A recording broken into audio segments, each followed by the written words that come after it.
AFC Asian cup বাছাই পর্বে বাংলাদেশ ও Singapore ম্যাচের টিকিট অনলাইনে কতজন কোনো বিড়ম্বনা ছাড়াই কিনতে পেরেছে এর প্রশ্নের উত্তর খুব কম ক্রীড়াপ্রেমীরাই দিতে পারবে। 2 দফা ঘোষণা দিয়ে টিকিট বিক্রির সময় ভোগান্তিতে পড়েছিল দর্শকরা। এরপর সাধারণ গ্যালারির টিকিট শেষ হয় বিক্রির কোনো ঘোষণা দেয়া ছাড়াই। গতকাল রাতে 4 ঘন্টা 20 মিনিট আমাকে লাইন দিয়ে ডিজিটাল লাইনের মাধ্যমে রাখছে।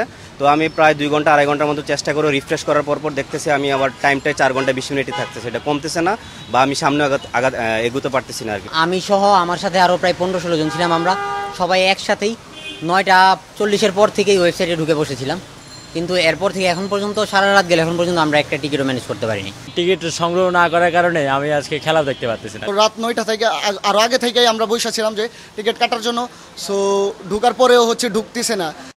বাংলাদেশ ফুটবল ফেডারেশন অনলাইনে টিকিট বিক্রির দায়িত্ব দিয়েছিল টিকিফাই নামের ডিজিটাল প্রতিষ্ঠানকে। সেখানে টিকিট কিনতে ঘন্টার পর ঘন্টা অপেক্ষায় থাকতে হয়েছে। তবু ওয়েবসাইটটি বলছে তাদের থাকা টিকিট শেষ।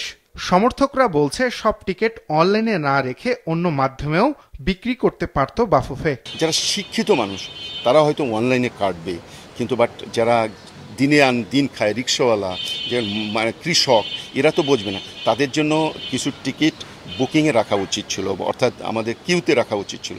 কিছু টিকিট অনলাইনে রাখলো, দেন কিছু অফলাইনে রাখলো একটা নির্দিষ্ট অ্যামাউন্ট দিয়ে। ক্যাপাসিটিটা ডেভেলপমেন্ট করা উচিত। যদি এই টাইম পিরিয়ডের মধ্যে যে হ্যাঁ এত দিন আছে আমার ম্যাচের, আমি এত টাইমের জন্য আমার টিকিটটা দিব, আমার সার্ভার এতগুলো লোড নিতে পারে, আমাদের উচিত ওই জিনিসটা ডেভেলপ করা। অবশ্য এরই মধ্যে কালো বাজারেও বিক্রি হয়ে গেছে এই টিকিট। 10ই জুনের ম্যাচ আসতে না আসতেই হয়তো এই কালোবাজারেই ছড়িয়ে পড়তে পারে ব্যাপক হারে।